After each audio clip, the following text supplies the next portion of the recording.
Ren Carothers here with your Future Stars Friday Rewind. Can you believe it? Breeders' Cup 2024 is in the books, but we are looking forward to the next chapter. We're going to go over the Breeders' Cup races that took place on Future Stars Friday. And joining me, my favorite handicapper, I have to say I'm biased, Matt Carothers. Hi, Ren. Hey, Matt. Well, I should say FanDuel's Matt Carothers. That's right. Thanks for having me again. I was a weird choice for this broadcast because I can't remember like what I wore yesterday. So you're asking me to talk about races that were how many days ago? I don't know, 11. Yeah, something like that. So I'll do my darndest, but thankfully, because I was kind of worried about myself and my memory, we have somebody who has an uncanny memory for everything, and his resume is just too darn long. I don't even know how to introduce him. Okay, let's see. He's in the U.S. Hockey Hall of Fame. He played in the Olympics at the age of 17. He's the lead analyst for horse racing for NBC and lead analyst hockey for TNT. He's coached in the NHL. He played for like 16 years. He won a Stanley Cup. The most important thing is, though, he's a dear friend of mine. He is the one mine. And yours as well. Most people call him Edzo. I still call him Eddie. He's EDDIE OLCZYK. He's part of the program. Eddie! Yeah! Eddie, there he is. There's my guy. Hey, buddy. Hi, Ren. Hi, thank you so much. I love how Matt tried to claim you for his own, by the way. Yeah, well, you know what? First off, let's just cut to the chase. I appreciate you saying everything that I emailed you or text you exactly as far as the introduction there, pal. But how about this? I don't know. Like, I don't want to be. I don't know. I guess I should just say it, and then everybody could take it the way it is because that's the world we live in, anyways. I don't know. I would like to say those were accolades and acknowledgments of what I've done. I don't know if you know this, but today I was named to the Hockey Hall of Fame selection committee starting in 2025. So I get to be on that committee for the next 3 years, and I could go 15 if they will have me, but I've been selected to be a part of the selection committee for the Hockey Hall of Fame. That is awesome. What an honor. Very excited about that. Very honored, very oh my gosh, very privileged, and I get a chance to work with some people that I know extremely well, and really take it with a lot of just a lot of humility and a lot of admiration. Obviously, the Hockey Hall of Fame is the shrine of the game. It's just not the National Hockey League Hall of Fame, as you both know. It's the Hockey Hall of Fame in the whole world. So that's amazing. Very proud, and I know my family's very excited. The phone has been blowing up. So yeah, breaking news, recapping the Breeders' Cup Future Friday. So that's Future Stars Friday. Okay, I gotta ask you a hockey question before we jump into it. So as you know, I'm from Minnesota. Yes. And it's very difficult being a Minnesota sports fan because your heart always gets broken. We're always good in every sport regular season. We either choke at the end of the year or in the playoffs. Yeah. Probably the Vikings would be number one, but I would say that the Wild sort of epitomize that as well. Sure. They're off to a great start. I think they're tied for the second best record in the league. And right now they have the guy who's favored to win the Hart Trophy. It's early on. Yeah. Right. And they have good goaltending. Are they legitimate? Should I be optimistic about them or be very reserved? Well, I think you'd be optimistic, and not only I think short term, but most importantly long term, Matty, because I think what's going to happen in Minnesota is, you remember a couple of years ago they bought out a couple of older players and they took a big, massive salary cap hit. So they've been playing. Let's see. They've been playing 5-card stud with probably 3.5 cards for the last couple of years. So, and look at, sometimes you get 3 aces, right? Like sometimes you do, but I think you got to look at it and go, okay, well, they've got a couple of good young players. Matt Boldy, the Thrill Kaprizov is, I mean, you could say as dynamic as any player we have in the game, maybe next to Connor McDavid out there in Edmonton. So I like what Billy Guerin, the general manager, has done there. So if I'm buying or selling in the stock market, I mean, I'm buying. Yes. Maybe for futures, not necessarily this year, but if you get into the playoffs, and we've seen it in every sport, just get in. You never know what's going to happen. And it's no different than the Breeders' Cup, right? If you get an opportunity to get in, why can't you, why can't you win? And I think that's what makes sports, and obviously the thing that we love probably most, other than our families and each other, is the sport of kings. And but I'm buying your Minnesota Wild. So I think you should be pretty excited for what they have moving on in the future, especially with the young stars that they have. Yeah, see, I was spoiled. I was spoiled. I feel like nothing can top the Red Wings, Yzerman, Shanahan, Chelios. You're living in the past. Out of the way. I know I am living in the past. I don't. Will the Red Wings ever have their glory days again? Stop. You see that right there? Like that's like the arch rival of the Red Wings. So I mean, I know. Ren, you don't have, in my, at least if I'm concerned, and I know I've talked to Matt, like you have very few blemishes, if at all any. I might have to just maybe go that direction just a tad when you start bringing out, one of my arch rivals. I never played in Detroit, not that they wanted me, but I mean, there is a little something. Great respect. I know the unbelievable run, and look at, speaking of the Hockey Hall of Fame, Pavel Datsyuk just went into the Hockey Hall of Fame last night, so a representative of the Detroit Red Wings. So, Magic Man. You were pretty lucky, Ren, for the run. I know. I had for a long time. I know that was a great run for sure, and you get a bit nostalgic about it all. But talk about nostalgic. Let's go back to just a couple of weeks ago. Yeah. And the Future Stars Friday card is obviously something I look forward to all year. I do this show. We're trying to suss out who might make great strengths, Ren. I mean, you and Maddie. I mean, obviously you guys are, obviously a team in a lot of different manners. But I mean that, like, I'll be honest. Before you go on, like Fridays, and I've talked to Maddie about this obviously over the years. Friday is not. I don't have a lot of confidence in Fridays, just because of the youngness and the unknown on the European horses. Like sometimes I just I defer and I just kind of look and observe. But I was actually it came out gambling wise and wagering wise. Friday was very good for me, which is not usually the case. But Fridays are a challenge and I'm not embarrassed to say that. Look, I mean, everybody has strengths, everybody has weaknesses. Yeah. I'm okay with saying, I usually tread lightly on Friday, but I had a few stronger opinions I'm sure we'll get into. But both of you are, you're outstanding when it comes to the young horses and what's going on. Obviously, very deep into the families when it comes to racing on a real important day in horse racing. Well, I really do remember that Eddie liked Arizona Blaze, who ran second at like 27. I know. I do remember that. We all like to play, and I have to fully admit, I freaking got knocked out of everything with the Juvenile Turf Sprint. I did not use Magnum Force. Yeah. I did, and I played a pick 5 on our broadcast, and I did have no. Let me take that back. I had on my pick 5. Look this up. So. Yeah, I played pick 5 because I went 4 or 5 deep, just in case the favorite was gonna run. But Arizona Blaze was a single.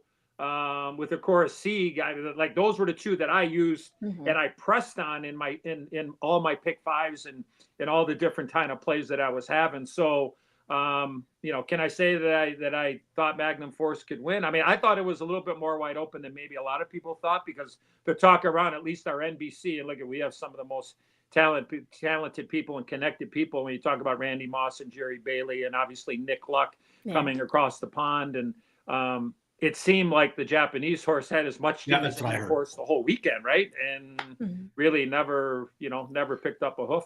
Well, I'll just say really quickly, I could not. I know a lot of people were so on to that horse that they even went so far as to single him, and I can't do that. I mean, the horse who.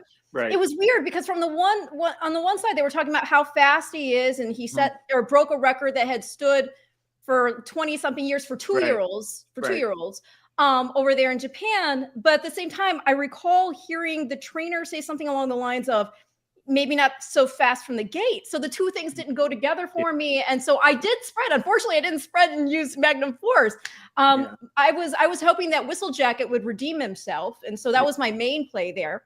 The Japanese horse didn't break well. I'll just say real quick. Like I thought and I said this on the air, right? You know, because I had to, you know, make my picks and what have you. But I thought, the biggest discrepancy when you looked at Whistle Jacket, when I saw 5-1, and look at, I like Arizona Blaze going because I thought you would be better shorter. Okay, now that was kind of my mindset. All of a sudden, I'm looking at the board, and I already had made my plays, but I'm trying to make, okay, well, as you do, Matty, so well every single day, is to tell people why, right? Like to try to break it down and say, okay, well, why am I getting to the horse? Like I mean, look at the horse could still be running and finish in the next race when it should, you know, I mean, that's just the way horse racing is. Your job is to make a case. Yeah, right, exactly. But I looked at the odds though, Matty and Ren, and I went 5-1 for for Whistle Jacket, and I said, man, you know, like Arizona Blaze only got beat, you know, a length and a half in one race, and yeah, finished behind. But I thought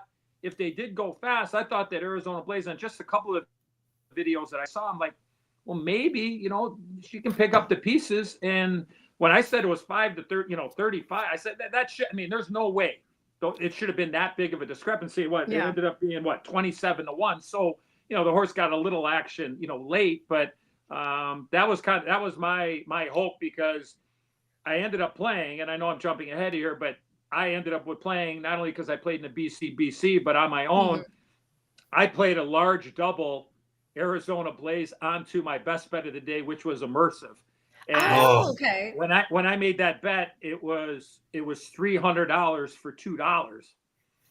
So, you know, it could have been one of those where, you know, it might have been the tide turning on a Friday where, like I said, I'm just trying to tread water. And then all of a sudden I'm, you know, not that I've ever used this phrase on at all, but you feel like you're walking on water if you can hit something like that on a Friday weekend. Wow. Yeah, the only thing I'll say before we get into it, Ren, is two things. Eddie talked about this during the broadcast on NBC. Closers on grass for sure, both days. Yeah. Main track I thought was fair. Sure, I agree. Pretty much. And then the reason we love the Breeders' Cup, we're talking about the prices. Just looking at the pick 5 on Saturday, you had 6-1, 5-1, 6-1, 6-1, 13-1. So one big price, and then a bunch of very havable horses. Full Solano was 13-1. Right. It comes back 353,000, and then you add Rebels Romance in the pick 6, who was your 9-5 favorite, and it pays 205,000. Yeah. So 113-1 shot. Your second biggest price was 6-1 in a pick 6 that paid 205,000 for $1. Right. That's why we love this. The pools are unbelievable. Yeah, I know. Because you got to be right. Like, as you both know, you got to have an opinion, right? Because you could, like, arguably you could sit there. Like, I just know, and again, our conversations, Matty, about handicapping, there's a lot of times where I just sit there and go, you know, I mean, make a case for 4 or 5, make a case for 4 or 5, and all of a sudden now you're in that, you know, $280 range, and you haven't even gotten to the last 2 races just because it's so wide open. So you got to have the courage, right, and the ability to just say, you know what, if I'm gonna just try to go shorter. I'm gonna look at a horse that I think should be there, and then I'm gonna take a shot and not be afraid to step up. And you're right. I mean, 6-1, 6-1, 6-1, and then you have you have the long shot 13-1 in the dirt mile. All of a sudden, really, it's a life-changing score. So I agree with you when it comes to the you don't have to try to find every 25 or 30-1 shot to really make it. You can beat the first, second, and third favorite in 13 and 14 horse fields. Yep. All of a sudden, you just do the math and you go, wow, I got a chance to turn $150, $160 into something in the $150,000, $200,000 range. I'll say this, and because I'm going to go ahead and show the Juvenile Turf Sprint here in just a minute, just so you guys can give your impressions of, who we might possibly want to keep looking at as they progress into 2025. But before I do that, everything you are saying right now and talking about looking at value, one of the things I think we can do better, as we're talking about all these different things that we can do to better improve the promotion of our sport, is I think that we missed an opportunity when horse racing was sort of projected onto the mainstream, talking about, we gamble, you play, it gets sort of pigeonholed with gambling and the way that we think of things just being random. But horse racing, while random things can happen, there is a method to it. There is work that has to go into it. It is more, in my opinion, like playing the stock market. And so instead of, just calling us players, I think we're investors, and we're investors. Somebody, a friend of mine, Alexa, had put it this way. I thought it was so smart. Options that close in 2. So it is like going into the stock market. And instead of just calling you guys gamblers, I feel like you guys should be called investors. And I think if it can be rebranded in that way, who doesn't want to think that they're smart? Everybody wants to think they're smart. So you're getting all these young tech people, people who go and they play the stock market, all of that. If they knew that if they did the work and they looked at, well, it's a skill game for sure. Look at charting value as they would chart anything. Yeah. I think that it makes the sport look even more appealing, and I think it also kind of like horse players. That's not sure. I think it also kind of shakes off that stigma of gambling. Do you know what I'm saying? Yeah, and I think too. Just one last thing on that, if I can, is that I've been a big proponent. Especially like I said, man, as you both know, I mean, I've been with ExpressBet for a long time, and talking to a lot of higher executives and stuff. Like I don't think as a sport, as a business, we don't celebrate and publicize the big hits as much as we should. Absolutely correct. Like it I think to show the value of, look at this ticket cost whatever the number, and then this was the payout. Or because I think if you just say a 50-cent pick 5 pays, $350,000, the notion of, okay, you're right.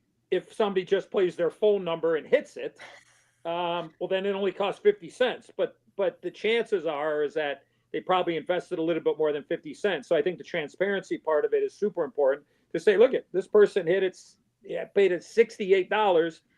And it's like the lottery. Like, I think the lottery does a really good job of obviously promoting. And it doesn't have to be 10, 12, 100, 300, 400 million. I mean, if somebody wins like they did at the pick 5 or the pick 6 or something, I just think as a business is that the model should be more of, hey, come out to Woodbine, come out to Gulfstream, come out to, wherever. And 2 days ago we hit, these are the things that, just look at the information is there right at the track. Yeah. I mean, and say, look at, or even one of your customers there at FanDuel, Maddie, right? It's like, hey, one of our customers hit, and I mean, promote the hell out of it, because people are like, well, geez, we only invested $32. How did he do that? Like, I would want to know. Yes. Like I like to play football. I like to play baseball and basketball when it comes to, wagering on sports. Is, when you see these tickets, right? I mean, somebody hitting a ticket, $100 parlay, and they hit, a 12-teamer, and they get them, gets them 190. They're like, holy cow, wow, that's some that's some great handicapping. So I just think long-winded is that we need to do a better job of really promoting, the winning part of it, and letting people, maybe we get, look at, it's not going to hurt, is it? Like, no, gosh, we want to get some people in there that maybe that don't know a lot about, what we think is the greatest wagering game and greatest game in the world. Well, OG of the FD, didn't you guys used to do that on TVG? We did. Actually, my dad's been saying this forever, as someone who's in marketing and advertising and a player himself. We had for a while, I sold this to one of our producers. They did it for a while. They had the hit parade. So it was like on Wednesday, which was our first day of the week. Yeah. And it would just go, it didn't have the people's tickets, but it would have like the big scores of the weekend, that kind of thing. But yeah, we could obviously do it with people's tickets. Some people would probably be, they like to not necessarily brag, but hey, I'm the one who did this. A lot of horse players don't like that. They would not want, they like their anonymity. Yeah. But you could still, say this person, and those are the bigger players. So those people you probably wouldn't want to use anyway, because they're playing, $2,000 to hit something. Yeah, but it's the guys that are medium players. They're spending $48, $72, $96, $16 that hit for $28,000, $53,000. Yeah, right. But Maddie, how about when somebody plays a $5 exacta box and they cash for $1,300? I mean, right? Yeah, that's true. Right. So I think it could be, look at, I don't know if anybody's listening to, well, nobody's listening to me. I know that for sure, but you feel a little bit more. So, so it's just, a little food for thought, but there's always money to be made, and especially on a great weekend. What was that now already? I mean, 10 days ago, where Del Mar was hosting, and and here we are. Can't believe it. I know. I'm still trying. I didn't actually go and attend. I was sitting at home watching with a cold. But geez. I know. But it looked like I was going. I was always going to watch from here in Kentucky, but I was going to have a watch party with some friends, and then I couldn't go because of how I was feeling. But Ava and I, we watched the races together. It was great fun. We watched you, and I love the Breeders' Cup for so many reasons. Especially again, it's the culmination of what I do basically for the whole year. Right. And before we go ahead and show the replay for the Juvenile Turf Sprint, we do have comments. This is a live show, everybody. So if you comment questions, feel free to pop it up. Yeah. Let me see here. I just want to make sure that okay, so Bobby, who's a tournament player. I'm sorry, I'm covering you up, Eddie. He says, Eddie, congratulations on the break. Eddie. Don't talk. Well deserved. Eddie, always one of my favorite players, and I love when he's in the announcer's booth. Well, thank you very much, Bobby. I appreciate that. Quite humbling, and super honored to have that responsibility. I mean, again, I'm going in with. I mean, I kind of have an idea of how it plays out, but until you're right in there, and this is the pinnacle of our game as far as in hockey. So I appreciate that, Bobby. Thanks much. Sengudo Racing says 3 legends right here. Thank you so much. I agree with the top 2. There's no. I agree with these two over here. Let's see here, and then one more before we get rolling. Frankie Wagner, he has a question for Eddie regarding Royal Ascot. He is saying, "Hey everyone, Eddie, can you explain what it's like attending the Royal Ascot meeting? As I know you've been there a few times. It's on my bucket list of tracks to visit." He goes on to say, one of my favorite meetings of the year. Just curious to get Eddie's perspective coming from America and to see what it's like. Yeah, you were there a couple of years ago, right? Yeah, I was there actually. I think it was right before I got sick, which is hard to believe. It's been was that long ago? 7 years ago since I've been sick. Yeah, so Frankie, I mean, it was unbelievable. I was just could not believe how into all demographics, all ages, it was just, and people are dressed to the nines. I guess the one thing I don't look good in a lot of things. I look like the Monopoly guy there on the cover of the game. The top hat for me, and that doesn't fly. I mean, if I didn't have to wear the top hat, I probably community chest. So, but it's great experience. I look at bucket list 100% if you love the equine athletes and you love people, and it was a lot of fun to be a part of our NBC coverage. I mean, that was there where Brittany Urton and Nick Luck and Dylan Dreyer was there representing obviously NBC, meteorologist for the Today Show. So that was just a great experience, and it was just super.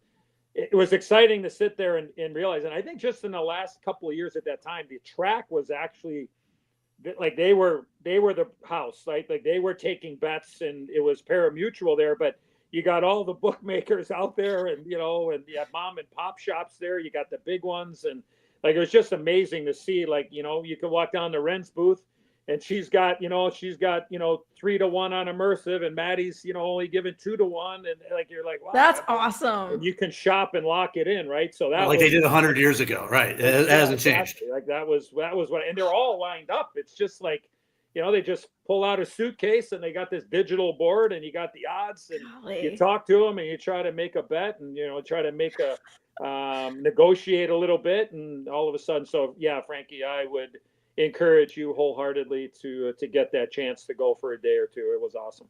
That is wonderful. Definitely something that Matt and I would like to do at some point, for sure. So without further ado, let's take a look at the Juvenile Turf Sprint. This is going to feature, make sure I've got the rights. Here we are. Juvenile Turf Sprint featuring Magnum Force. This is the first Breeders' Cup win for his trainer, Jerry Lyons.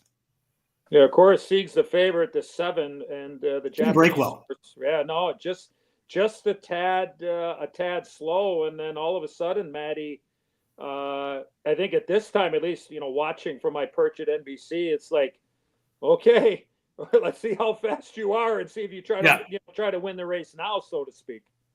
Yeah, and you're right. He was a horse that then once he didn't break well, your winner is down on the inside in the blue, in a really nice blue and white silks. The 4 currently in about 8th. The horse who ran a hell of a race. I mean, obviously the winner runs great. The winner, I mean, it was a perfect ride here by Colin Keane. Yeah. But Governor Sam, who ended up the speed, he's on Bregman still at this point, right? For Alex Bregman Family Racing. Right. I thought he was gone at this point. Here comes your winner. Too. I mean, this horse, and here comes Eddie. Can you watch this still, or is it okay? Is it all right for you?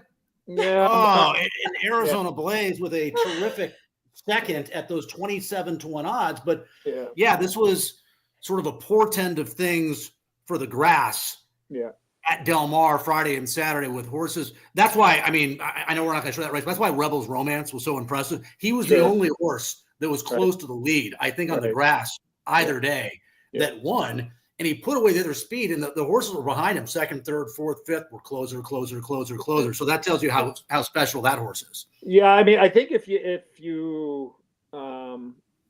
go and watch the head on of the Juvenile Turf Sprint, and you see the maneuverability, or as I like to say, the stick handling ability of the race, is where it just, you mentioned Keane just kind of going, waiting, going in, finding a hole, just being able to navigate and just get that trip and stay, right? Like, I mean, it's hard to say, but like more times than not, maybe just everything kind of just shuts down, down in the rail, and you're going, and you don't have much that clean of a trip. Now, some people may argue, younger horses, when they're turning like that and there's 13 or 14 of them, all of a sudden there might get a little separation, which we did. You mentioned Governor Sam, but you just look at the trip and go, yeah, that was a hell of a ride. But when you get down there, you need some luck, and I don't think there's any doubt that Magnum Force got the luck. And look,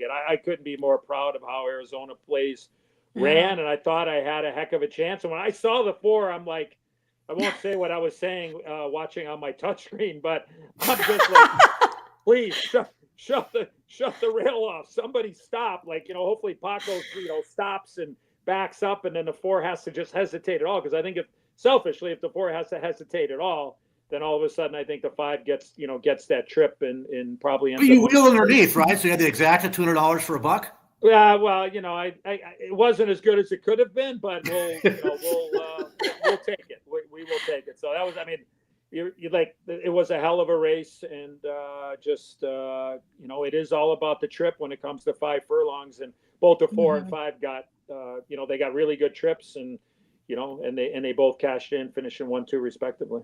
Yeah, for what it matters, guys, most of the buyers were slightly below par for their Breeders' Cup races. This one was slightly above. I think par for this race, the Juvenile Turf Sprint, 90, and it was a 92 for Magnum Force. So pretty solid number. And as far as the connections, got to give some love. This is a son of Maymas out of Tropical Rock by Fastnet Rock. What a cool horse he was, by the way.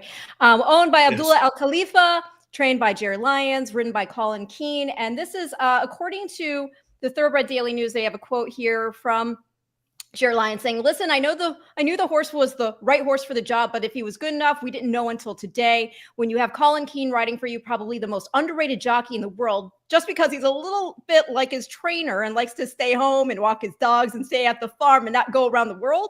Believe me, he's had 2 rides and 2 wins in the Breeders' Cup, and it's about time the world opened up to him. It's fantastic. It's a huge credit to the horse, my team, and Abdullah, my owner. There's plenty of us guys at home who could do this if we get the horses, and the secret to training winners is getting the horses. It's as simple as that. If a clown like me can train a winner of a Breeders' Cup, anybody can. And he goes on to say regarding what we might look forward to as far as the 2025 campaign, hopefully we'll get him home safe and sound. We let him down, and the sky's the limit next year, because it was all about next year. We came here to teach him how to sprint. So fast ground, 5 furlongs.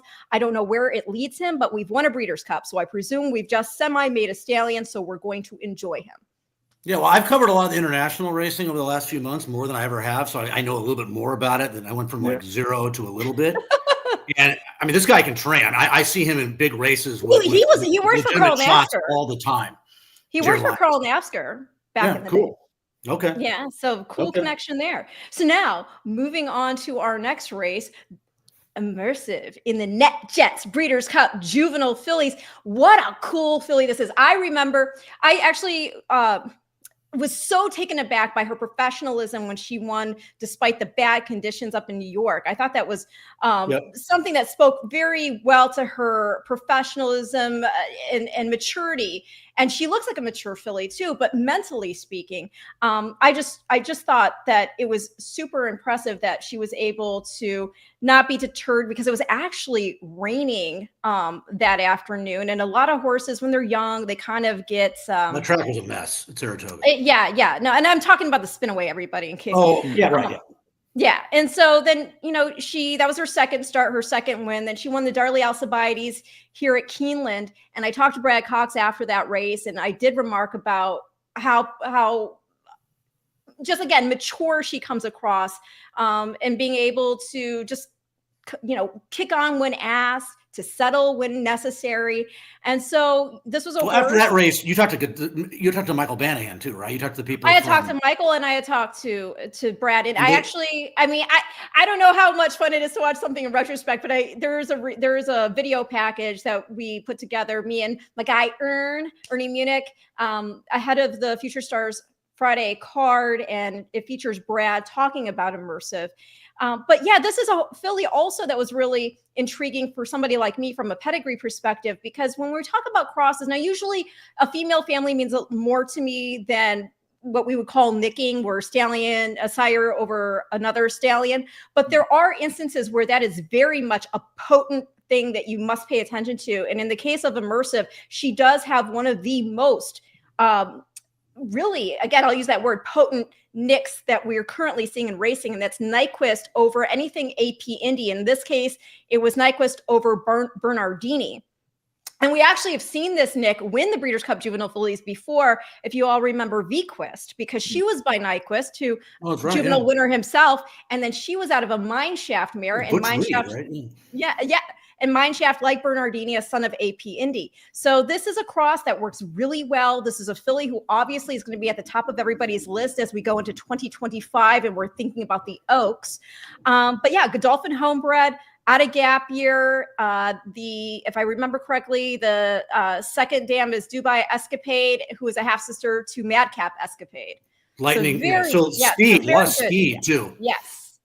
But let's go ahead, and you guys can talk over this. I'll go ahead. Eddie is, I mean, I loved her. You guys I've used her, obviously. It would be dumb not to use her, but I didn't single her. I didn't love her. You guys loved her, so I'll let you guys take the replay. Yeah. But I think the only thing for me, Ren and Maddie, she was, I had four strong plays on the weekend, and she was one of them, because back at Keeneland, Ren, you were mentioning back on October 4th, she was 3 or 4 wide. She was on the worst part of the racetrack the whole race, and she kept coming. And it wasn't even, but it just seemed to me, and look at you guys, you would both know more than I, but I don't want to say, like, when you say somebody, look at, I was called a grinder in hockey for a long time, when just, I wasn't overly fast, but I could get to where I needed to get to in the spots. And, I had the ability to go to the front of the net and score a few goals. But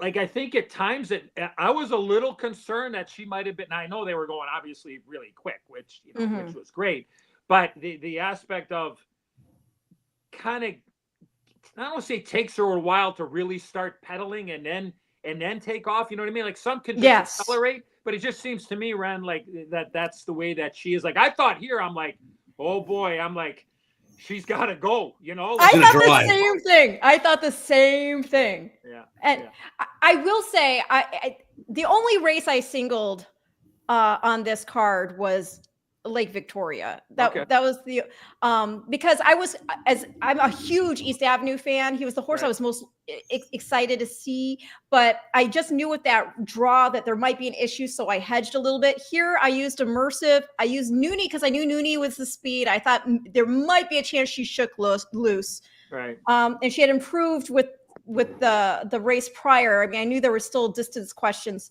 but still. And then I had also used the Japanese filly American Bikini, because I just didn't know, because I thought that she might be the other horse to go out there if Nooney didn't fire. But yeah, I was a little concerned as they were heading into the turn for home. I was like, girl, you gotta go. And once she did, and she showed her class, it was really a beautiful thing to watch. Yeah, her figures. Her figures have been deceiving, right? I mean, her buyer came back 84. I mean, the way she's so professional, she hasn't really been tested. All her wins have been fairly easy. So, you look at the numbers, you kind of get underwhelmed, but then you watch. She's much better in video in watching the races live than she is when you dive into the numbers. Yeah, I just thought, like, coming off that day at Keeneland, which I had marked as a really front day, a very rail day, and when she was the only, I think there were, I'm trying to remember now, I think there were 6 dirt races that particular day, and everyone was just either on the front or just off. And like I said, you go back and watch that Keeneland race, like, she was that was opening weekend, it was all speed. Even Quick Kick, right? Even Quick Kick came on and ran second that day at Keeneland. So I thought I was even more impressed, because, like, with you, Ren, as I said earlier on the video, I was starting to go, oh man, I think she's running in place, like, I think she's, now I knew they went fast, which we'll get into in one of the turf races here in a second, and ask a question on what the hell was going on. But she just looks like she's very, very talented, and it doesn't matter how fast they go. She's going to run her same race, and just knows that I know what I got to do, and when I'm ready to go, I'm going to go, So I was really impressed with her, and was happy with the with the 2-1, so to speak. Yeah, right. And well, this is the 11th Breeders' Cup victory for Brad Cox. He actually won the Juvenile Fillies with British Idiom back in 2019. Of course, we know he won the Juvenile with Essential Quality, who has I have a soft spot for. And so that was really cool to see again. Well, Hot Rod Charlie second at like 70-1, right? Wasn't it? That was Keeneland. That was. Oh, right, yeah. And then we also have Manny Franco. How cool is that? How cool is that? He fits this filly so nicely. They obviously have a great rapport, and it was really cool to see the pair of them get it done. But again, as you said, it looked to me at one point that there was some scrubbing.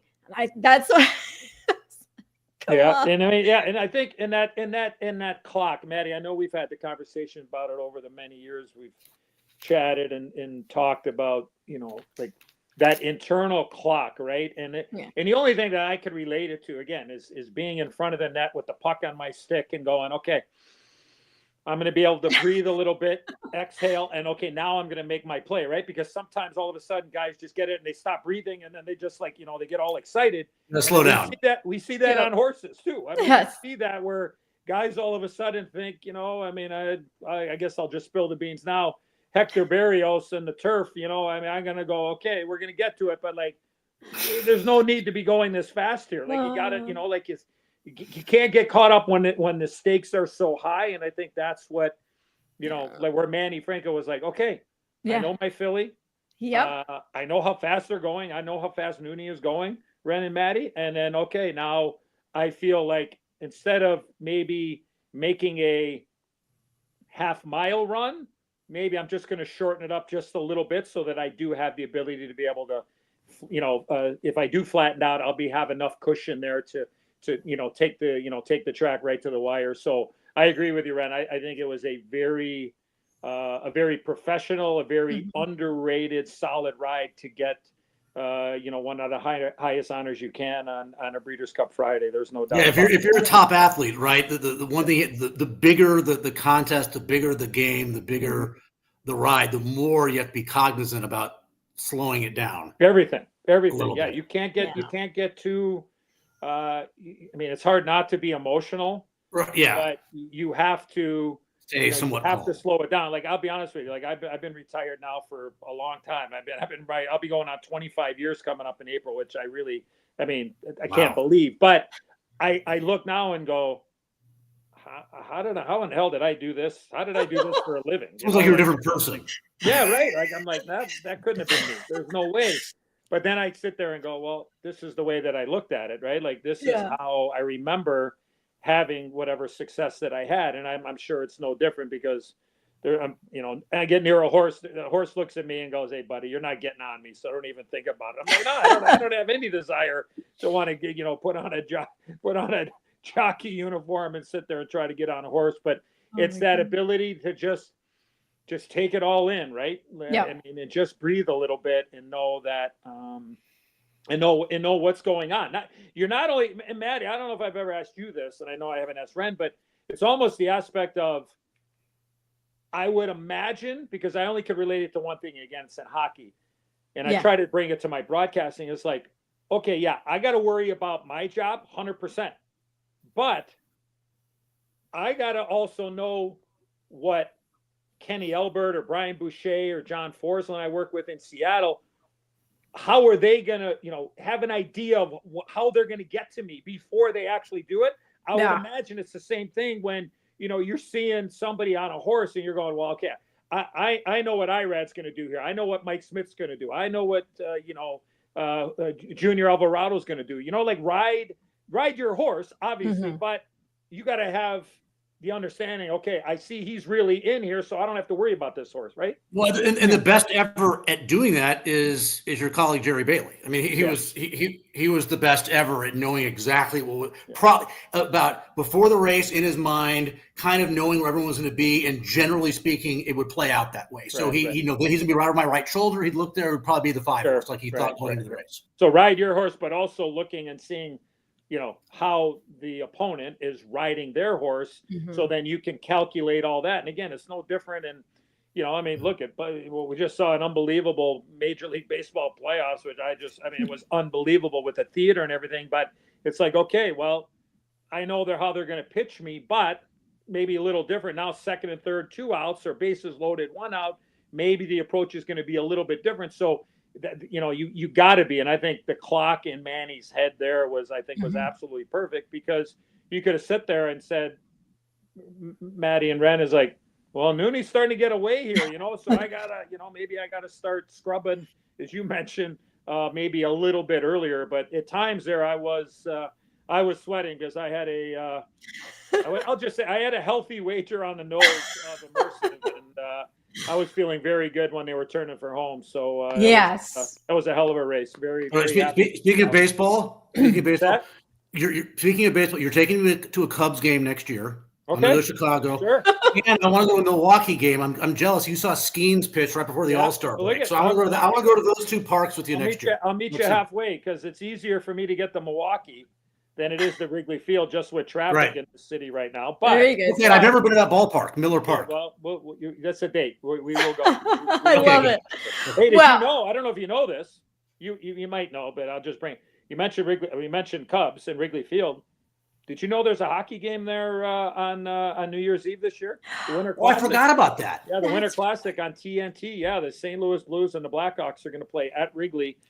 Second game at Wrigley. I did the first one. Red Wings, Ren, and the Blackhawks, and I was able to call that game in short center field at Wrigley Field, so a place that I grew up in. Obviously, I'm a huge Chicago fan and Cub fan. So baseball or hockey in December at Wrigley, and then we'll have a date in sometime next summer where we'll go to Milwaukee and we'll go to a Cubs game. So. I love that. Excellent. Okay. Well, also, I want to give another shout out to Manny, because that was his second Breeders' Cup win. He won the Breeders' Cup Juvenile Fillies Turf with sharing. That's right. Yeah, cool, right? So congratulations to all the connections there. I will also say, before we move on, I know you have giant audiences when you're on air, Eddie, but as far as a horse racing live stream goes, I will say this, especially since it's 1:48 here on the East Coast, we have over 1,000 people watching us live right now. Wow. Getting nervous. Thank you for tuning in. Yes, thank you, everybody. That's awesome. That is super awesome. I'm stoked about that, and I really appreciate the support. So I'm going to go ahead now and we're going to talk about the John Deere Breeders' Cup Juvenile Fillies Turf. This was the one that I thought, we've got a monster among us. I don't think anybody can beat her. Obviously, there are better at 5-1 at the Curragh.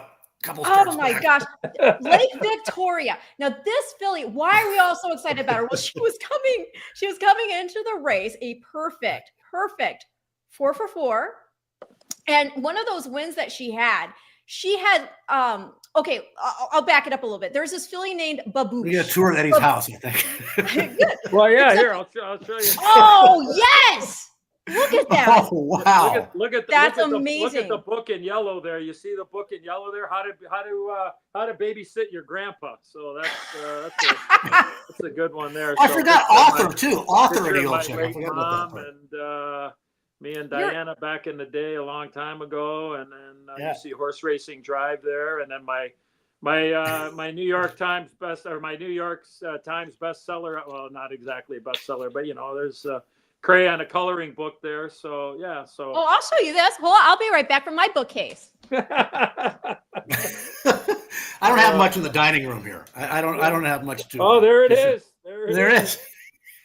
Yeah. The odds. Stories about hockey and horse racing in there. Yes. Yeah, so nice. That's a great read. Holiday gift. So yeah. So. And that seat behind, you see that blue seat, Eddie, behind Ren? Yes. Over in the corner? Yes. My dad got that for me. My parents did. That was we had season tickets for the Twins, and so my dad got that before they blew up the Metrodome. Really. So okay, that's the seat I sat in as a kid. Show you one horse racing picture, everybody. So okay. I was a very small member of the Stanley Cup team with the New York Rangers. 94. And in 1994, I got the Stanley Cup for 2 days, and I got the opportunity to meet Nick Zito for the first time, and meet Gopher Gin, because of course Nick won the Kentucky Derby. So I brought the Stanley Cup to the barn. That's so awesome. Gopher Gin, little bait and switch there. We put some oats and hay in there, and then we cleaned it out, and he stuck his snout in there. And this picture ended up it made one of the Japanese newspapers. That's awesome. In early July of 1994. So please excuse the shirt, because I don't know what the hell I mustard for. You went bowling, I think, after this. Yeah, well, that is true. The hair, the hair was probably a little too slick back, but it's come back. So that's one of my favorite pictures of all time, right there. That's a great photo. I love it. It's so good. So there was oats in there. Go for gin did not go for some gin. I will say this. As you both know, I'm not a drinker, but I will say that there was probably a lot of gin and a lot more in there than anybody would ever share after we won the cup. Do you believe we just celebrated 30-year anniversary since that Stanley Cup in '94? That is nuts to me. And one more quick story. June 17th, 1994, we had the parade in Manhattan, the Canyon of Champions. We went through Wall Street. We went through it was just unbelievable. It's like 1,000 degrees. And my wife was with me. And at that time, we had just my two oldest boys, Eddie and Tommy. And we're on the parade route. And there's millions of people. It was like the greatest. It was unbelievable. And halfway through the parade, my son, Eddie, who happened to be turning 5 years old on that particular day, turns to me. I have my hockey jersey on. I have shorts on because we're sweating. He turns to me, he's grabbing on my shorts. I go, "Yeah, Eddie, what's up?" He goes, "Dad, thanks for inviting all these people to my birthday party." And I looked at him, I go, "Hey, buddy, it's going to be a letdown the rest of your life.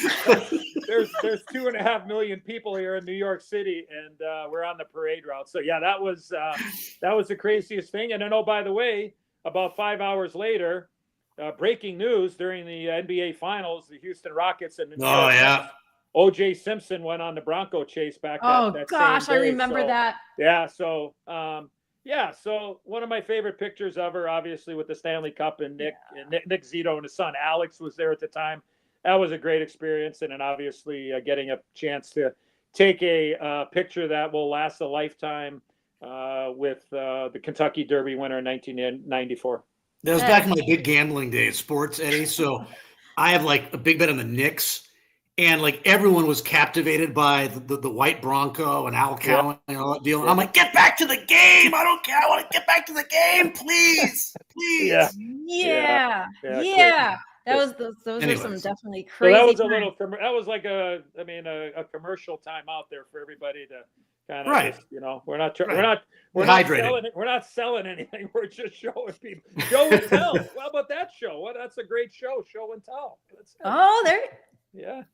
But so I mean, I think that's so cool, and I'm like, when we think of these things, these moments that stand out, and we see, pictures like that, they do become part of the history, the fabric of our sport. And I think it's so cool that you were able to bring one sport into the stratosphere of another sport and bring the two that you love most together in that way. The one thing I will say, Ren and Maddie and everybody out there watching, and thank you so much. And thanks, Ren, for inviting me to be a part of it. I love having you on. I really believe, I've always tried to tell people, like, I think what makes hockey go and horse racing go are the people. Yeah. It's not necessarily the people in front of the camera or on the track. And look at, we love our hockey players. We love, the talent, and we love the horses and the jockeys. And some trainers are front and center, and, they are the faces. But to me, what makes both games go, and why I love a lot of people behind the scenes, it's because of the trainers, the hot walkers, the vets, the grooms people, the people that work at the track, the people that run the offices for a lot of these trainers all over. And it's no different in hockey. Like, I've always told young hockey players, I said, the trainers and the locker room attendants, guys, the locker room guys, they are your lifeline. And if you're good to them, they will be good to you the rest of your life. And it has nothing to do with getting stuff or anything. It has nothing to do. Just that relationship, to me, that's what makes the game go. And the appreciation for the behind the scenes, Ren and Maddie, that really, I think, ties me in, and why I became, an owner and an advocate for horse racing, and try to cross promote, because you wouldn't believe how many, like Richie Migliori, who does an unbelievable job there at NYRA, the Mig, and like he loves the New York Rangers. Like, he's a huge Ranger fan, right? Yes. And I remember when I brought the cup to Belmont Park, and one of my closest friends is Tony Milan, one of the valets there on the Aqueduct circuit in Belmont and Saratoga. And Tony's a huge hockey fan. I mean, so I've always gone, and there's so many horse racing people that love hockey. And then obviously my opportunity to go with NBC and do horse racing, there's just a lot of hockey people that are involved in horse racing, whether it's Eric Johnson now with the Philadelphia Flyers, or John Cooper. Savard, one of the greatest of all time. Savard. I mean, John Cooper, the head coach of the Tampa Bay Lightning, has gotten in on a horse with Brendan Walsh. The horse is in Kentucky right now. So I love Brendan. There's just so many, there's just so many hockey people that that love the game and are in it on ownership, or like to watch it or play it. So that's what I've always tried to do, is just to cross promote both games, regardless of what hat I might be wearing. And I've just been very lucky to meet so many unbelievable people on both sides of the street. And your former colleague who used to do the greatest of all time, Doc Emmerich. Yeah, he'd always ask you about horses. I don't know if he was a big racing fan, but he would ask you about it from time to time. I'll raise my hand. Doc Emmerich's stepmom, I think, is in her late 90s now. Wow. Pretty much twice a year, she will, she'll want to get her feet wet. Exact verbiage from Doc Emmerich. She wants to get her feet wet, so I got to send her. I got to send her a couple That's of. Great. For the, I love that. Yeah. So I mean, Doc is. I mean, he's not a gambler, but I mean, obviously one of the greatest broadcasters of all time. Doesn't matter what sport. Any sport. But I think I kind of corrupted him every once in a while around the Triple Crown. So I'll take that responsibility. He was a Pirates fan, said, right? Because he did play-by-play for an inning or two for Pittsburgh, I think. He loves the Pirates. Oh, yeah, he loves the Pirates. Yeah, he loves the Pirates. He does. I always said I would love to hear him call a horse race. Oh, I know. We tried. NBC, we tried.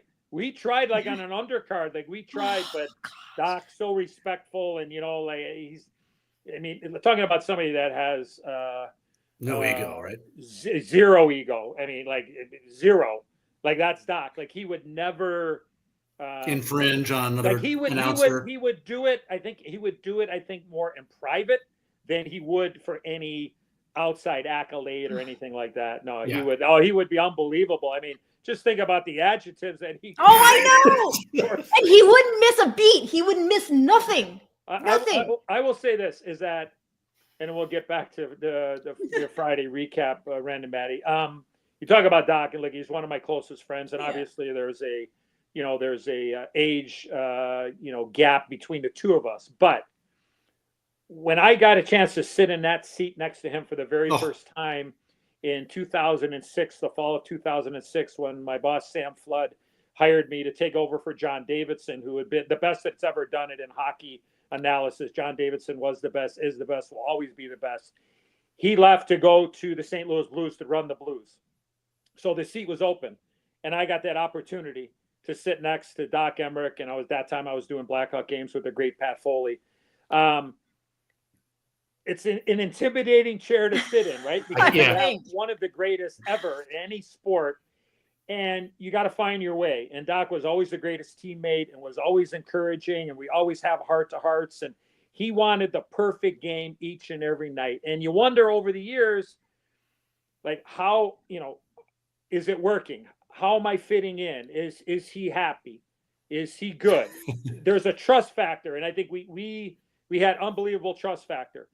But it was when Doc turned 68 is that I believe that I got the greatest compliment that I'd gotten as a broadcaster in an article, and I'm paraphrasing, but he said, I hope when Edzo turns 68, he has somebody that takes care of him as he has taken care of me. Yeah, that's very sweet. And when I heard that, Ren, that's exactly what I did. I was like, you know what? I've made it. You know what I mean? Because it was the stamp of approval from the best that's ever done it in hockey, without a doubt.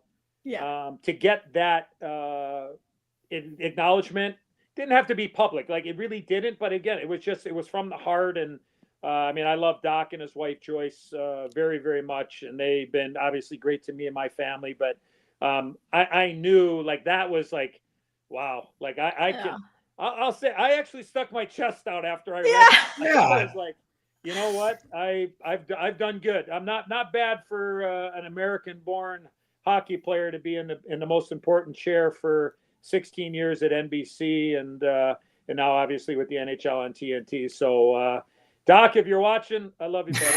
We love you, Doc. From his farm in Michigan, right? Please call a horse race at some point, please. Even if you call something that's already been run before in the past and give your own spin on it. I would love that. You never know. You never know. It would be amazing. And talking about amazing, Lake Victoria, Coolmore. This filly, okay, so a lot of us were anticipating her coming over 4 for 4. She looked like a beast no matter what. Part of the reason, apart from the undefeated record, was who she beating, right?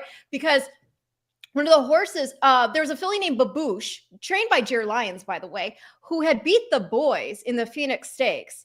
And then Lake Victoria handed her butt by 4 3/4 lengths in the Cheveley Park Stakes. And that was the last race that she was in before she came over here to contest the Juvenile Fillies Turf. So she looked super tough. They were being very game. This is a filly who, she was going, let me see here, 7 furlongs, 7 furlongs, 7 furlongs. Then she had cut back in the Cheveley Park to 6. And now she's going to not only contest a mile, but she's contesting turns for the first time. And she had some problems over the course of this race, which we'll go ahead and I'll play now.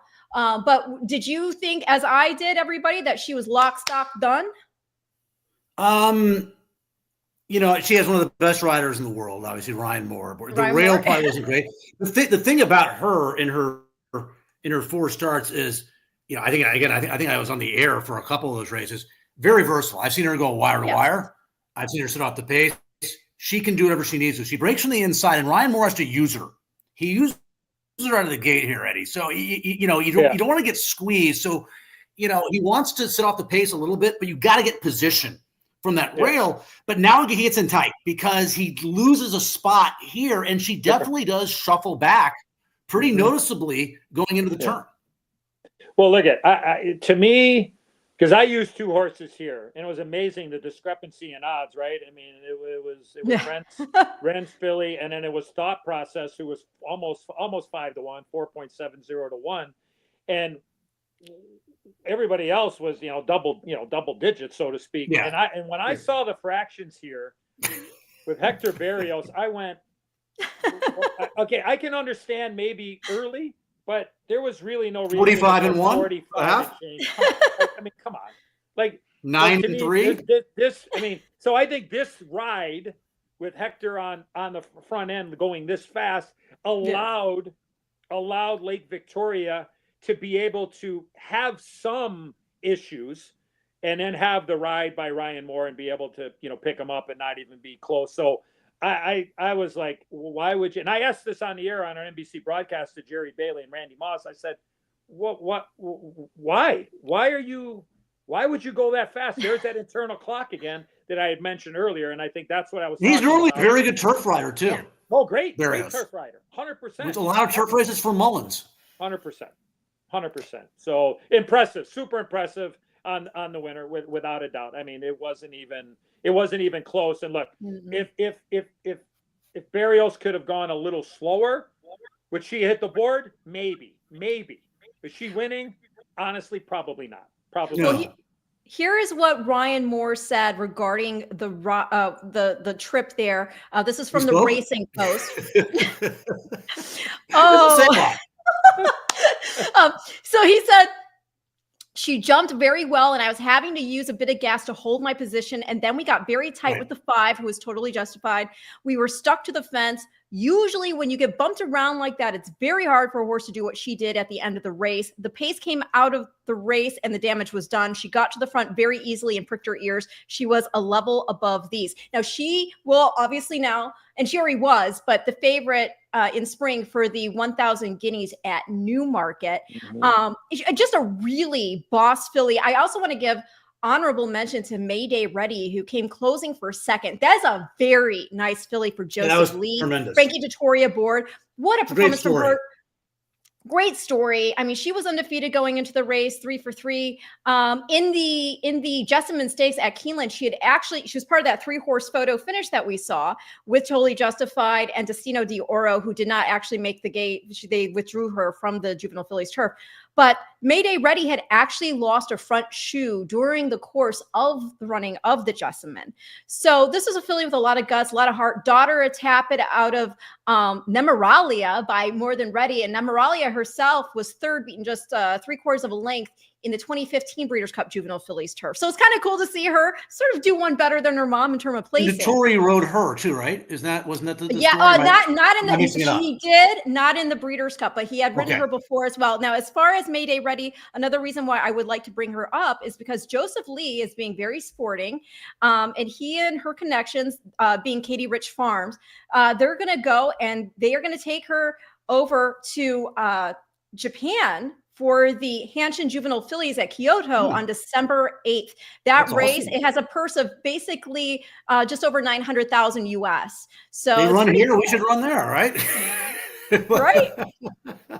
Yeah, I tell you, I remember, I don't have the charts in front of me, but I remember at Saratoga this summer when I saw, and again, I remember hearing after the fact there is a relationship between Jolie and Frankie Dettori. Yes. When I saw Frankie Dettori jump on Jolie's horse, it was one of those where it got my attention. Obviously not a big name, not a big barn, not a big trainer, but like there had to be, like, it's one of those, Matty, where you sit there, go, now there's got to be a story here, right? And then you hear a lot of times, well, you know what, if the big rider goes for a smaller barn and it doesn't run, the jock's never going to ride there again. Well, okay, well then you go get another jock and then you whatever. But when I saw that, I used the horse. I didn't bet the horse, but then I think the horse won at 24, 25 to 1 the first. 25 to 1. Yeah, 25 to 1 the first race on the grass, and it was just I know. Well, that's what, again, you look at, that's not to your point what you said earlier, Ren. That's not necessarily handicapping. That's sitting there just going, okay, well, this gets my attention for some reason, right? I remember Joel Rosario jumping on an Orlando Noda horse at Saratoga for a pick 5 one day late in the summer this year, and I'm like, man, oh man, like this horse doesn't. But if he's putting Rosario on here, it's got to be a ding, ding, ding, and then all of a sudden at 27 or 28 to 1, he wins. Going away down the center of the track. So sometimes you have to. I'm not talking about the Breeders' Cup, obviously, but I'm just talking about in general. All these horses have to start somewhere, right? And if you can maybe think outside the box every once in a while. The last thing I'll say about this, and Maddie, we've talked about this often. The last time I checked, the horses do not know their odds, right? Nope. So they can, you never know, right? They are getting smarter, but they haven't reached that level yet. No. Maybe Mr. Ed, but other than that, that's before your time, Ren. Easy. Oh no, I remember Mr. Ed with the peanut butter under the lip. And the great laugh. Wilbur. I was probably watching on replay, but reruns. I just want to go back if I can. And just kind of put a bow on what I said earlier. About having that internal clock, right? And look at, I do like Hector Berrios. I do. I mean, he seems to win, and I know on FanDuel and a lot of your coworkers there, Maddie, talking about Delmar or whatever. He seemed to win the last race of the day. That's right. And it had to be a grass race, right? So, I think he is, but I just think in that situation. I'll just say, it doesn't happen often because, everybody knows everybody. And I think in horse racing, sometimes I'd like to see a little bit more, being constructive criticism or critical and being honest.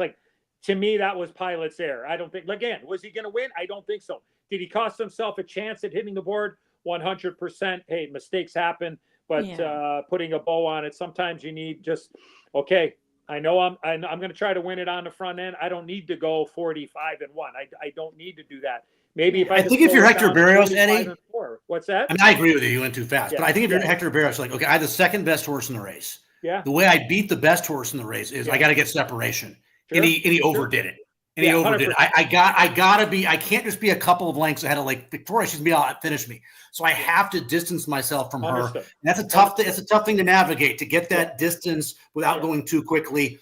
And he didn't execute it. Yeah. I mean, when they went under the wire, or I think it was under the wire for the first time. I think that's where I kind of got that feeling of. Let's take the foot off here, just, a little bit. Let I think it was the 9 that was on the outside, or, was just go ahead. Just let everything go or not anything go, but just don't have to be so aggressive. So, hey, mistakes happen. And, when you're backing a horse, you like to give yourself a chance, but at the end of the day, they weren't beating Lake Victoria, that's for sure. No, she was awesome. $10. Hey, Ren, when you were a little, you were lukewarm on Immersive. I know you liked her, but you were lukewarm. The double Immersive in the Lake Victoria, I think, paid an even $10.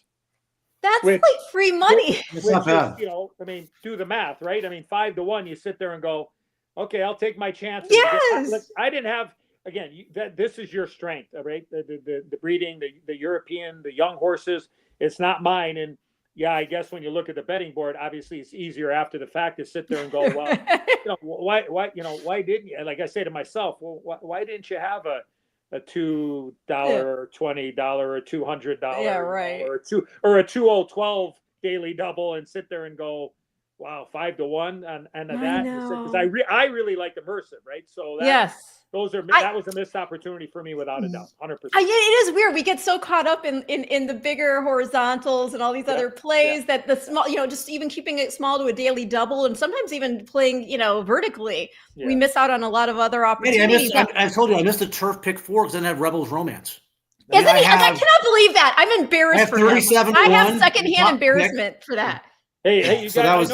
I know you both know that I'm I'm when it comes to the World Wide Web, I'm on every social media outlet. But I will say there's been a lot You of tweet more than Elon Musk. You do. Yeah. Well, there's a lot of questions about over my left shoulder, right over there, or whatever direction this is here. That horseshoe right there is from, I see it. That is from Bob and Jill Baffert. When I was sick, they sent me one of the horseshoes from Arrogate. Oh my God! Which was awesome. And you see where it is. It's right next to the picture of the Stanley Cup and me holding the Stanley Cup, me on the cover of the Hockey News up there, which is, I couldn't get to the centerfold there, Maddie, so they put me on the front page. and me coming back to Chicago as a 33 or 34-year-old there. So you see where that picture is, or that horseshoe is when Bob and Jill sent it to me. That's so great. Very grateful. And Arrogate, I think, is probably my favorite horse of all time because I was there at the Travers and when he did what he did. So so very very proud of that. So for all the people asking that question, Arrogate's one of his shoes. So very proud of that. Awesome. Proud. That performance, my gosh, the classic. But the Travers so special was the Dubai World Cup. Yeah. Right, but the Dubai World Cup was just insane. But going back to Lake Victoria, I should give a mention. Daughter of Frankel, at A Quiet Reflection by showcasing. So really great pedigree, as you would expect from a Coolmore homebred. And congratulations, of course, to AOB, Aidan O'Brien. Now, the other thing I did want to mention real quick, because you're talking about Joseph Lee and his relationship with Frankie Dettori, he did say, because Mayday Ready was one of the 2-year-olds that we featured in our Breeders' Cup packages. And he had this great line in the package where he said, the Phillies got the talent. She got him here, but he got me here. And I thought that was so moving. We have a long-standing relationship of having worked together. And so it was really cool to see her. Awesome. I mean, to run second to a horse like Lake Victoria is no joke. So I'll be rooting for them. You got some solid equine flesh there. There's no doubt. Oh, yes, absolutely. So congratulations. Clear cut second, really. Yeah. And I mean, I feel like they even looked at it, that's like a win, right? So let's, and I will also say one other thing really quickly regarding Mayday Ready, because I was struck by this. She's on, like, when you go and if you ever have the opportunity to meet this filly, again, she's 2 years old. She's so, I was just so taken aback by how she stands there and she just breathes the air in all around her. And she's super classy. It's just really, really classy. They have this old saying in the Middle East about how horses are the drinkers of the wind. And she just epitomizes that. And again, just totally classy. Super impressive. Even though it's a runner-up finish, I say congratulations to them. And congratulations to my buddies at DJ Stable for running third with nitrogen, because you get grade 1 black type from the Breeders' Cup. Awesome sauce. Okay, so now let's talk about the FanDuel Juvenile. Talking about Bob, and he gets the exacta here with Sisson Bull over Gaming. I will say 15-1 over 6-1, Baffert. I will say again, as I mentioned before, my heart was with East Avenue all the way. The start of the race threw that all out. Of course, he basically goes down to his head. I think that jarred him up a bit. As far as I know, everything is well, and I believe he's at the fairgrounds right now with Brendan Walsh, where they'll just basically winter. But I mean, you can't take anything away from the winner here. I was surprised he got away with such an easy lead to take him all the way. And let's go ahead. Beautiful horse. I need Gaming for my life in this race. He runs well, but he could never catch. I mean, I used two horses. I used Gaming and I used East Avenue. For the two that I used. Let's see here. Yeah. So East Avenue is eliminated. Yeah. And this is sort of the opposite from a pace standpoint of what we just witnessed in the Juvenile Fillies Turf. I mean, what were the fractions here? They're obviously much slower, and it became kind of a merry-go-round race. I mean, your horse in the lead. Yeah, 23-2, almost 4. I mean, 47-4, Maddie. So I mean, like they're, and they go 12-1. I mean, this is it. I thought this was Larry. Again, my opinion. I thought this was Larry's best call of the weekend, because when he said, it's Baffert 1, 2, 3. I'm just like, Yeah, I mean, that was, like he was just like, yeah, it is. It's Bob. And I, as I said to somebody after the fact, behind closed doors, but now I'm going to say it publicly. I would have loved Larry to say, yeah, it's Baffert 1-2, and he's just going to keep on running to Louisville. Keep running, Oh gosh. Yeah. No, and I mean, it kind of reminds me of that. What was it, way back in the day, like 25 years ago, when it was Baffert Lucas in the, what was it, in the Derby, right? It was God, I'm losing my mind right now. It was like 21-1 was Lucas, and Baffert was God, I can't even think. Yeah. I was the Breeders' Cup. No, I think it might have been was it the Preakness? I'll think of it in a second here. But so we have East Avenue, who misses the break, but there was no excuses at all, right? For Jonathan's Way and Chancer McPatrick, those horses just didn't show up. Yeah. No, oh gosh, no. Oh, I don't know what's going on there. Everybody? Was that yoga? What was that? I don't know what that was. This is the danger of playing YouTube. The family show, Ren. I disavow whatever that was. I have no whatever that happening in that commercial. Okay. So at any rate, it wasn't Eddie's fault. It was not Eddie's fault. Yeah. Okay. So here's what I was gonna say. I mean, yeah, Citizen Bull was able to basically go out there and walk the dog, right? And the other thing that was really interesting to see, because it was Gaming who was second. Before we get into anything else, I just will props regarding the pedigree there, because with Citizen Bull, Buy Into Mischief out of the Distorted Humor Mare No Joke, he's actually from the family of a Breeders' Cup juvenile winner who was also Horse of the Year at 2 years old. Who are we talking about, guys? Favorite Trick. That's right. So it's kind of cool to see that. He should have been Horse of the Year. Skip Away got robbed that year, but still, that's a different. But I do love connections like that when we're talking about Breeders' Cup ped cred. And then the other thing I would say, with Gaming running second being so interesting, Son of Game winner, who won the juvenile, of course, and then out of a Johannesburg mare, and Johannesburg won the juvenile. So that was cool. Now Bob nearly had the trifecta there with Getaway Car, but then who nabbed him there for the third spot but Hill Road? And this is the only bit of props I'm going to give myself for the whole show. So I had gotten a text from my friend Dan Torgman before, Breeders' Cup weekend, and he was asking me, what I thought about some of these 2-year-olds. And I made a point to tell him, hey, look, this is not a horse I think that's going to win, but I said for your exotics. In fact, let's see here. Where is it? I will read it verbatim. So I don't. I told him right here. I said, sorry guys. I said, by the way, if you want to try to work in a price with the exotics, Hill Road, gonna be totally overlooked, but he's by Quality Road, and out of a half sister to Dirt Mile winner, City of Light by Quality Road. And as you know, City of Light went on to sire Fierceness, who of course won the juvenile last year. So who comes? You made Dan's tax. I did. Dan's tax. I did make Dan's tax. Give you credit too. He did. So they were doing a live show for ABR from the infield, and it's the funniest thing. There's a clip of it online, but they're watching the race live, and they suddenly see Hill Road like run up to get the third spot, and Dan's going nuts. And and my friend Rachel Miller, she goes, was that Ren's horse? Because he had talked about this horse before the race and how I had touted him. And everybody starts going, Ren. And they called me up live to talk about it. But yeah, it's stuff like that. If you try, good. That horse had never been on dirt before. He had run twice out in Europe.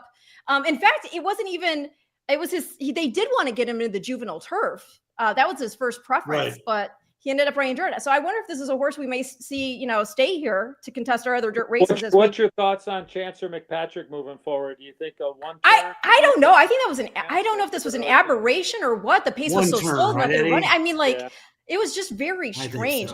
I still am in love with East Avenue. I will say that straight up. Matt and I and Ava got to meet him at Brendan's barn After the win in the Clayburn, in the Clayburn Breeders' Futurity, and that horse has everything going for him. Everything going for him. Now, I will say, Tom Ryan, who's one of the owners, because Sisson Bull's got that long ownership group, right? And I want to give him a shout out because he very kindly provided me some commentary regarding the horse.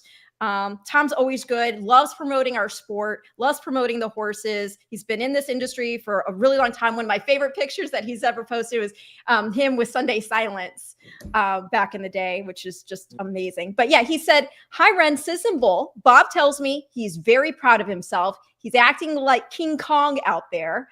He's in great shape. He's back on track jogging. We put a stick on him yesterday, and he's 16 hands and weighs in at 1,134 pounds. He's growing and has a lot of scope. Martine mentioned that he hit another gear at the top of the stretch. He improved from his grade 1 American Pharaoh into the Breeders' Cup Juvenile. We believe he has the potential to rate down the road. Definitely not one-dimensional, which is very exciting. Going forward, he will be nominated to all the fancy races. We have a very exciting colt on our hands. I couldn't be more proud of our team and everyone that put so much into achieving these results." Very nice. Thank you, Tom. Oh, and by the way, I couldn't think of War Emblem. It was War Emblem over Proud Citizen in the Derby in 2002. War Emblem wins at 20-1, wire to wire. I think it was his first start for Baffert. He just won the Illinois Derby. It was a private purchase.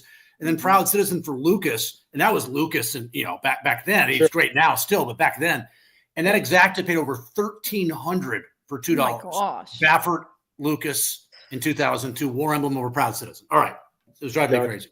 No, that's incredible. Okay, so now moving on to the last race on the Future Stars Friday card, talking about the Juvenile Turf. And let me go ahead and I will share the screen for this one. Henri Matisse. And this was the horse who, I thought the race could be kind of wide open. You liked him better than I did, Ren. You said I used this horse because of you, because I didn't really like him. Well, if pressed, I was on Henri, and the reason being that before I actually start the replay, Aidan O'Brien had mentioned that he felt he had made a mistake by putting blinkers on him the start prior. And so the blinkers were now back off. And, here we've got this nice turf course at Del Mar for him. And so I leaned that way, and he did not disappoint. So let's go ahead. He's the outside. He's a 13. So he's towards the back of you can see him moving in. He's second to last right now. And Ryan Moore is just trying to tuck over enough. He actually has a little bit of a wide trip, Eddie. I think Ryan Moore was probably very confident going in. Yeah. Right there, man. He goes from the 5-path to like the 2-path right there. Oh, he did go to the inside. Okay. Yeah, he does right there. I mean, but he was like go back and you watch. He was almost like in the 4 or 5-path, and then he got right. Look where he is right now, second to last, right there, right on the outside of the 9. The 2-path. Yep. Yeah, that was a great maneuver. They're going pretty quick too. Yeah, the fractions were. Let me see. I have this somewhere here. They were early 22, 46, and then 10 and 2, Matty. Yeah. Okay. Yeah. So, I think sometimes I get guilty of this too. Sometimes we say, "Oh, the horse had a perfect trip." When you're far back in a race like this, in a Breeders' Cup type of race with this kind of talent, give the horse credit too for having the acceleration to get through holes. I mean, sometimes that was a big. No, the hole wasn't really that. 3 or 4. Yeah. Now he goes wide here.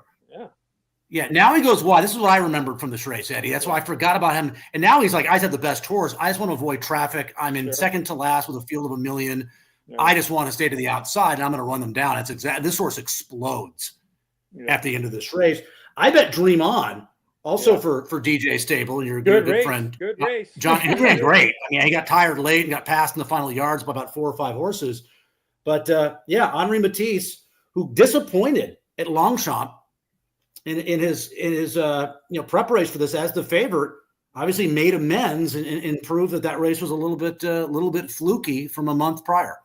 Got a lot of money late, by the way. Just he did, didn't he? Yeah, he did. He ended up going off favorite. Yeah, in that 5-ish, 5 1/4 to 1. Like I'm going to say not going to say 90 seconds, but I'm going to say very, very late. Took a lot of late money. That's what got my attention. Yeah. You don't see that with those kind of pools, obviously. Yeah, kind of money. Look I mean, I thought the outside post position could end up, I wanted to like Henri, but I was afraid of the, being in post position, whatever, 11 or 12 or 12 or 13, whatever it ended up being. So number 13 on the program, but very impressive. And Ryan Moore, again, somebody I've talked about it today, just that internal clock, and been there, done that a million times, and just, okay, I know what I have, I know what I don't have, and which is critical for grass success. Yeah. Well, I mean, this is a horse who had won the first 3 starts of his career. He came up 3/4 of a length of, after having problems there in the Vincent O'Brien National, this first try against Group 1 competition. Then again, they tried the blinkers in the Prix Jean-Luc Lagardère, and that was also on soft ground. So all of that together, and then again with Ian O'Brien talking about taking those blinkers off, it just really caught my attention. Very cool. Also talking from the pedigree perspective, this is a son of Wooten Bassett, who's just like, Coolmore was so smart to bring this stallion over into their fold. And then out of Immortal Verse, also from the female family that produced Last Tycoon. So very cool pedigree for Henri Matisse, and he'll probably be, I don't know what odds, but what he's currently at for the future odds for the 2000 Guineas at Newmarket in the spring. But a very, very nice win there. And also, I believe the 20th Breeders' Cup win for Aidan O'Brien. So that ties him up with D. Wayne Lucas. Yeah. I know, right? Very impressive. Yeah. So I know this is all about the future stars, but I would just be remiss, I feel like, because end of year, we already know, for example, Immersive's going to be champion 2-year-old filly, right? Unless somebody goes, well, wait a minute. No, she's a lock. Okay. No, that's what I would say too. But you'll probably get somebody who votes for like Victoria simply because she ran 1 race here. But Immersive 4 for 4 here in the States on our dirt, and you're likely, she's got to be the favorite, right? Here, let me do this really quickly. I've got the, hold on a second. Where is it? I have the leaderboard here just so you guys can see it, visualize it. Can you see this right now, you guys? Yeah. Okay, so this is the leaderboard as it currently stands for the Kentucky Derby. We have Citizen Bull on top with 40 points. Gaming, Getaway Car, it's all Bob. Chancer Patrick in 4th, and East Avenue, and it goes on down. As far as the fillies go, if we go to the Oaks horses, we've got Immersive on top, Scottish Lassie, Vodka with the Twist, and so on. And we do have more preps coming up, actually. So if we go ahead and scroll on down, the next Kentucky Derby prep is actually going to be at Tokyo Racecourse. And then we bring it back to the States November 30th for the Kentucky Jockey Club. And then as far as the filly races go, scroll on down here, the Goldenrod will be the next on November 30th. So that's how that stands.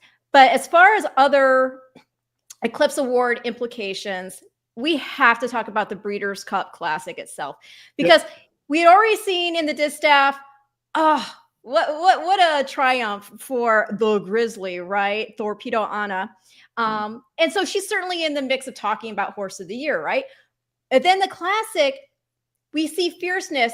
He's sitting off this suicidal pace, and he still digs in to hold for second with Sierra Leone rolling. And Matt will tell you, I had been joking a lot with people going, watch, everybody's jumping off Sierra Leone after all these years watching I was half joking. And then that's exactly what happened. And especially Ren, and again, the talk has been, and Maddie, you've been going to Del Mar forever, with your dad and watching, like, you thought, that's not the track for Sierra Leone to do what he's done, right? And the way that track usually plays, so to speak. I thought, like you said it perfectly.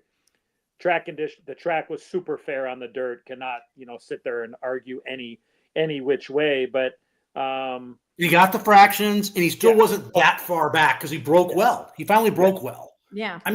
I had two. Hey, I made Starlust was my big score. Uh-huh. In the turf sprint. Oh, that was awesome. That was awesome. And Although waiting out, got a little lucky, but whatever. Waiting out the steward's decision on that was painful though, because Matt called me. He was at Churchill. He had done the parking lot. He was in the parking lot watching the race, and then we're talking. We're like, you know, he's telling me that this was his best bet. I'm trying to watch on my phone. Amazing. And then suddenly he hears inquiry, and he's like, I can't take it. I'm not going to watch this. I'm going to drive home. Call me. No, he goes, I'm sorry. He goes, only call me back if there's a disqualification. If it's bad news. If it's bad news, call me. So how often did you look at your phone and think it was on silent? My phone was blowing up right after the race too, because I gave that horse to a few people. But anyway, you know, I had many losses. I ended up I'm 3-0 at Del Mar in terms of Breeders' Cups, although I didn't crush this time at all. But I singled Sierra Leone in the pick 5. I mean, I did. I ended up singling him. I thought the pace would be hot. I heard he was doing great. I think he's a true 1.25 mile horse. Okay. Also, and I figured, as we talked, Eddie, also overbet, finally underbet, and that's when you jump on him. He got some late money here too, but he's the 11 horse, and the key was he breaks clean. Yeah, he had some problems at the gate. I mean, we were at the Bluegrass. Ran. He ended up, I guess, not breaking great. But remember, he delayed the start of that race for like 7 or 8 he was acting up before the race. He had gate problems, but he broke fine. And on paper, it looked like with horses like Arthur's Ride and Forever Young, next, the pace would be hot in this race. Fierceness, Matty and Ren, and it was. I never thought in a million years. And right when this was happening, and I saw Derma Sotogake on the lead, I went, he's trying to set this up for one of the Japanese horses. I mean, again, now whether that's right or wrong, that was my mindset. And I never thought that. I thought there was speed, but I didn't think it'd be this fast. This was suicidal. Yeah, 22 and whatever, 44 and 09 or whatever. And again, look at when I saw Fierceness this close, I was like, man, he's got to be traveling really good for Johnny to be this close to this pace. And Johnny knew he's feeling good. Gaki was going to stop. I mean, he knew that. He's too awesome, right? And I thought here was a little ambitious. Just full disclosure, to sit there and go, okay, I'm going to try to get some separation here. But look at Fierceness. I picked him. I singled him, Matty. I would argue this is as good as a race he's ever run in the I would agree with you. Yes, I would say that's the best race he's run. Yeah. Yeah, I mean, he loses by a length and a half. Sierra Leone got a 112, so he probably got a 109, and he was part of a 44 and change half mile, going a mile and a quarter. Try to fight back here. Look at him trying to Sierra Leone was going to blow right by him. Yeah, and he does not allow that. He makes Sierra Leone work all the way to the finish, and Sierra Leone eventually kind of pulls away, and he's a clear-cut second. I mean, in terms of horse of the year, I'm a voter. I don't know what I'm going to do. I haven't really sat down and thought about it yet.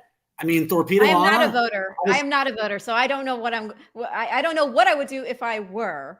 But I mean, you look at the records, right? I mean, he's beaten before. It's really close. But then he's finished better than I think Sierra Leone's nose away from the Derby. Right? It's really tough. He wins the Travers. He runs one of the great races in defeat in classic history, I think. I mean, I don't know if that's hyperbole looking back at it. I mean, there's been a lot of great second place efforts, but that was a great second place effort from Fierceness. Do you guys solidly feel it's between the boys, or do you think, because Torpedo Anna was second in the Travers, beating Sierra Leone? So, and look at this race record that she wins the Oaks. Yeah. I mean, she's dynamite. Now you could argue her competition that she was facing wasn't as tough, except for the Travers. Should be a finalist, Ren. Yeah. And Matty, I think I would not be surprised if she's a finalist for Horse of the Year, considering the closeness of Fierceness.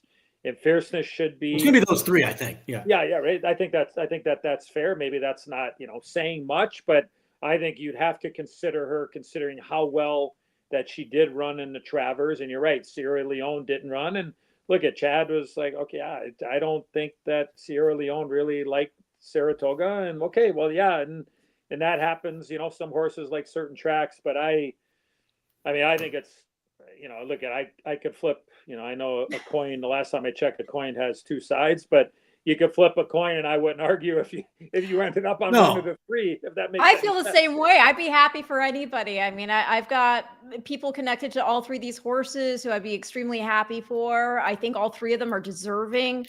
Yeah.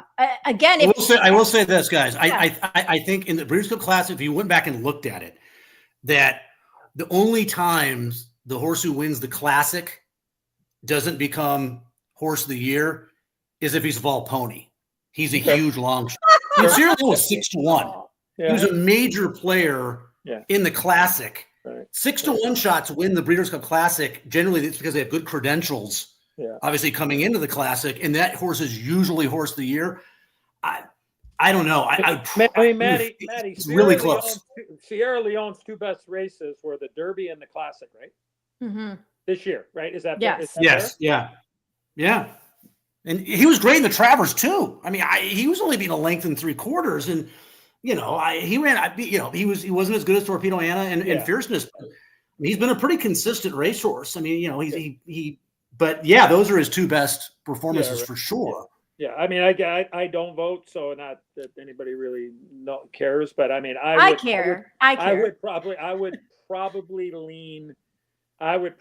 lean Fierceness at the body of work, even though he got taken down and into the Classic, all just with the performances over the course of the summer and then running is like again. So he's the favorite for Horse of the Year going into the Classic, and he did nothing to diminish that. Obviously, in his second place effort is the way you would look at it. That's a good point. That's a valid way to look at it. I mean, for sure, it's tough, and all these people. I think that they finally got to see what some of us had already felt about this horse, in that he does have heart. Remember, a lot of people, he's off and then he's on and then he's off. Yeah, right. If he's not on the lead, or he doesn't have it his own way, right, he's not consistent. He actually had really, if you look at the races he had lost, he had substantial issues. It wasn't just like a bad start. He was crushed in his 3-year-old debut out of the gate, and the Holy Bull around. Yeah. And then, the Derby, I don't know. I mean, there's that hop at the start. It's really tough. As you said, I mean, I could see it go any way and I would be happy anyway. Yeah. I might also be like slightly biased because, Mike has been so great. I mean, the guys at Coolmore have been great. Mike's been so great. I actually met Fierceness. I've actually been up close and personal with Fierceness. So there's as a personal relationship. Yeah. Horse girl, as a little horse girl. You get sentimental. You know what I'm saying? Yeah. I'd be happy for anybody. That's gonna be really close. But you're right. It's not one of those. There's a lot of topics, not only in horses but in life, where there's two sides to it. And you go, okay, I understand. There's a lot of topics where I go, I don't understand your side at all, but whatever. But this is one of those ones where even if I end up going one direction, I'll totally get somebody else voting for. If I go Fierceness, I totally understand if someone votes Sierra Leone. I'm not going to say that's a bad decision. What, you're a moron. I mean, it's splitting hairs. Yeah, I concur. I concur. Why don't you get on this board too, Eddie? You can the Turf Riders board, and then you can be voting not just only for Hockey Hall of Fame, but for this. To get into vote, Eddie. To get into vote, you have to get two recommendation letters. I will write a letter to get you in. Yeah, because you need approval from two people that are members, and so I'm one of those people that I'll volunteer to help get you in. I would be proud to be on any team you guys are on. And thank you again for having me. I really enjoyed this. It's always great catching up, and love you guys, and give Ava a hug for me, and look forward to another dinner somewhere down the road, and those two baseball games there, Maddie. Those baseball games. Yeah. You got to I gotta go pick up our first grader. And, you gotta come out. You gotta come out for Keeneland Spring. Yeah, that's kind of the really. That's a very, very busy time. Oh, that's a bad. Yeah. I know it is. I know it is. Yeah. I know. Okay, we'll go Keeneland. Right, well, thank you for coming on. Yeah, love you very much. Eddie. And if you like something at Churchill tomorrow, let me know. I'll be there. All right. Everybody, this has been your Future Thanks, Stars everybody. Thanks, Ren. Forecast. See you, Patty. Love you, pal. See ya. Bye, everybody.